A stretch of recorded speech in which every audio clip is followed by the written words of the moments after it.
Hoje vamos falar de fundos imobiliários, né? Quem não gosta de fundos imobiliários? Todo mundo gosta daquele pinga-pinga, né? O dividendo mensal.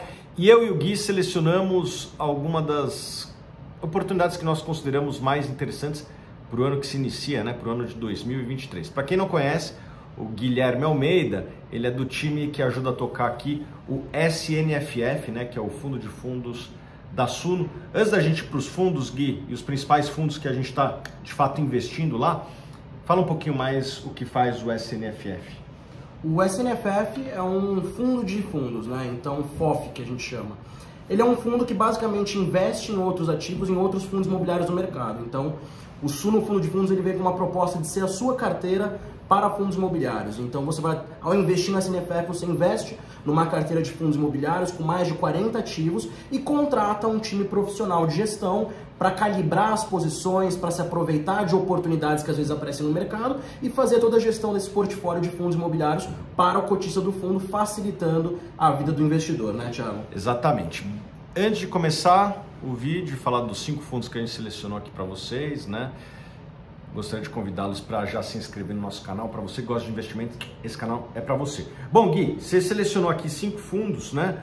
Vamos lá. O primeiro que você selecionou, você lembra qual que era? Claro. Beleza, qual que O era? primeiro fundo é o MOL11. É um fundo que investe em ativos de shoppings centers.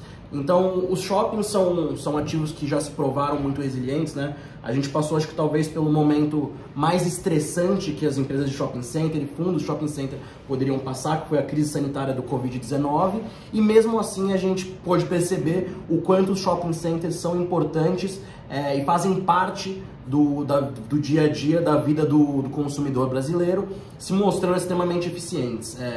Vamos lá, o MOL11 é um fundo que ele teve recentemente a correção do valor patrimonial dele, né? Então os ativos que estavam ali dentro do fundo tinham um valor por cota de mais ou menos R$ 108 e foram no final do ano reavaliados para 120. O que isso quer dizer, Thiago? Que os ativos que estavam ali dentro, que têm uma qualidade tão boa, foram tão bem, performando tão bem, já acima inclusive do ano de 2019, em termos de indicadores operacionais, que a empresa que fez a avaliação desse portfólio falou que não era 108, era R$ 120 por cota, subiu ali o valor patrimonial desse fundo. Então hoje ele negocia com um desconto de 15% sobre esse valor e tem entregue rendimentos bastante interessantes, inclusive aumentando ao longo dos últimos meses, mesmo após toda a questão que a gente tinha ainda algumas coisas que vinham sendo carregadas da pandemia, como por exemplo alguns descontos com lojistas, enfim, o fundo tem entregue resultados muito bons e a própria reavaliação dos ativos mostra a qualidade desse portfólio. Aliás, os shoppings no Brasil estão performando muito bem, né? As empresas listadas de shopping, você consegue acompanhar os resultados delas pelos sites de RIs e é possível ver que os resultados operacionais dessas empresas têm sido fantásticos e obviamente que alguns fundos imobiliários que também possuem shoppings estão surfando essa onda. Qual é o próximo? O próximo é o HGRU, o fundo de renda urbana da CSHG, da Reding Grifo, né? Credit Suisse.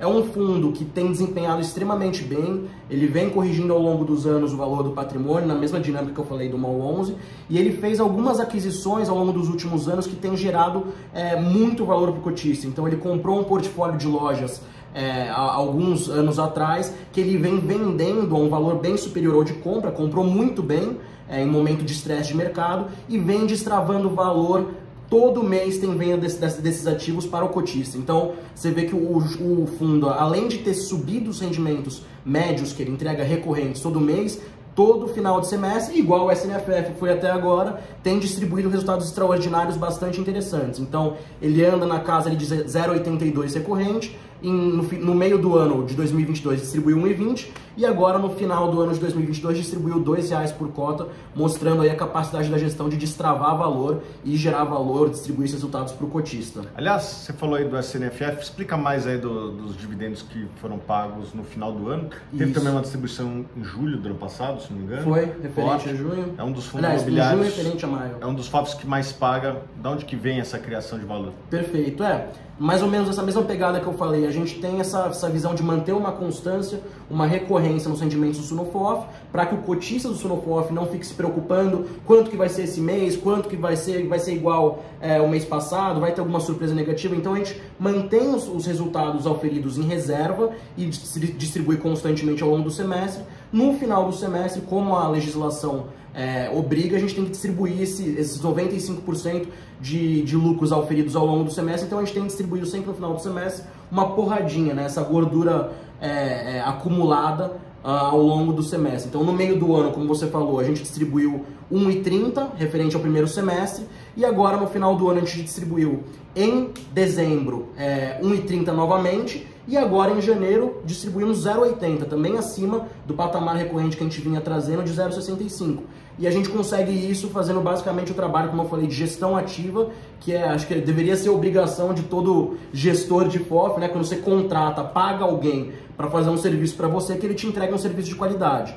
E no Sunofof a gente faz isso, a gente busca oportunidades, fica diariamente estudando o mercado, acompanhando, justamente para conseguir trazer esse valor a mais que vem sido reconhecido pelos investidores. Dá um exemplo de operação que vocês fizeram aí no semestre passado, só para contextualizar para quem está nos acompanhando. Tá, um exemplo que gerou bastante valor, inclusive, e a gente vinha avisando todo mês na carta de gestão, foi uma arbitragem que a gente fez, com uma estratégia um pouco mais complexa, que envolvia uma venda descoberta ali no TRXF11. Então, esse fundo fez uma emissão, a gente viu uma oportunidade de potencializar o valor gerado nessa arbitragem com essa estratégia mais complexa e gerou um resultado superior a 30 centavos por cota. Já considerando as cotas da segunda emissão que a gente fez do fundo, né? Então, caso não tivesse tido uma outra emissão, seria até maior o resultado, mas foi um resultado muito grande. A gente vinha ali já de agosto, setembro, comunicando, ó, em novembro vai ser apurado esse resultado, então o cotista já estava sabendo, para quem prestava atenção, deu um resultado bastante interessante que possibilitou esses rendimentos elevados no final do ano. E também teve aquela operação de destravar valor do IBFF, Isso, certo? Teve sim. O IBFF foi um fundo que foi liquidado e alienado ali os ativos dele ao longo do ano de 2022, por quê? Era um FOF que tinha um valor patrimonial de mais ou menos R$85 e ele vinha negociando constantemente ali a R$60 mais ou menos. Então o cotista, por mais que o patrimônio dentro do fundo valesse mais, não era destravado esse valor para o cotista. Então o que a gente fez?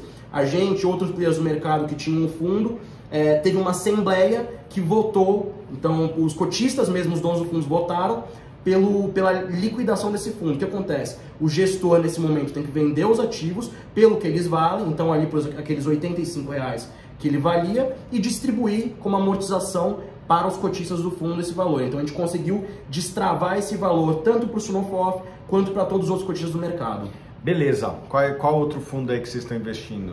Vamos lá. De tijolo a gente tem o terceiro nome, que é o PVBI11.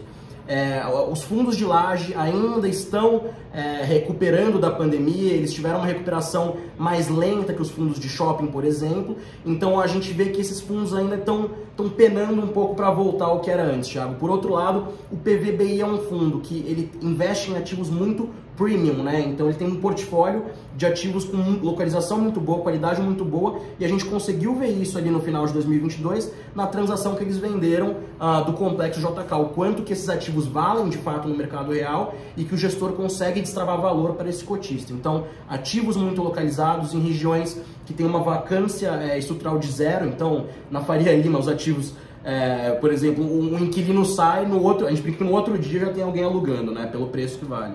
Então, um fundo com ativos muito bons e muito bem localizados. E quais outros fundos vocês estão investindo lá?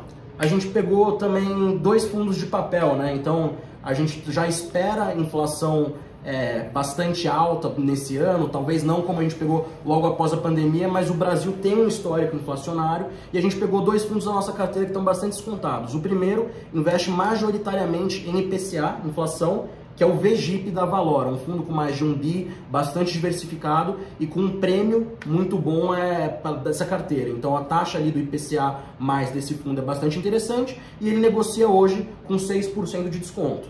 O segundo fundo é o REC-R, então o fundo de recebíveis da REC. Ele tem uma exposiçãozinha ali um pouco maior em CDI, né? O VGIP não tem. O REC já tem uma exposição em CDI também, que deve permanecer ainda um pouco alto ao longo do primeiro semestre de 2023. Então, fora isso, uma carteira também bastante diversificada, dado que o fundo tem 2,5 bi de patrimônio. Então, fundos aí que têm entregado resultados interessantes, que as casas têm mostrado uma expertise muito boa de gestão e vem com desconto. O REC-R vem com um desconto de 11% frente ao seu valor patrimonial hoje em dia. E você, investe em algum desses fundos? Pretende investir?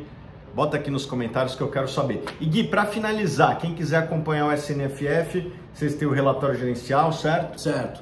A gente tem um relatório gerencial que é publicado todo mês. Inclusive, na semana que vem já vai estar disponibilizado. Ao final da semana sai, semana que vem está liberado já para todo mundo. Relatório de dezembro do final do ano, onde vão estar explicados todos esses movimentos que geraram esse resultado bastante interessante no final do ano. Fora isso, a gente tem o nosso canal do Telegram. Então, aqui na descrição do vídeo vai ter. E a gente também tem no perfil da Suno Asset, lá, @SunoAsset. Clicando na bio lá, tem o link dos canais do Telegram. E temos também as lives mensais que a gente faz, né, Thiago? Depois que a gente disponibiliza o relatório gerencial, todo mês tem uma live ali falando sobre os resultados e tirando todas as dúvidas dos investidores. Parabéns pelo trabalho, Gui. Obrigado. Muito obrigado. E você, eu dedico aqui esse vídeo. Espero que vocês tenham gostado e a gente se vê nos próximos vídeos.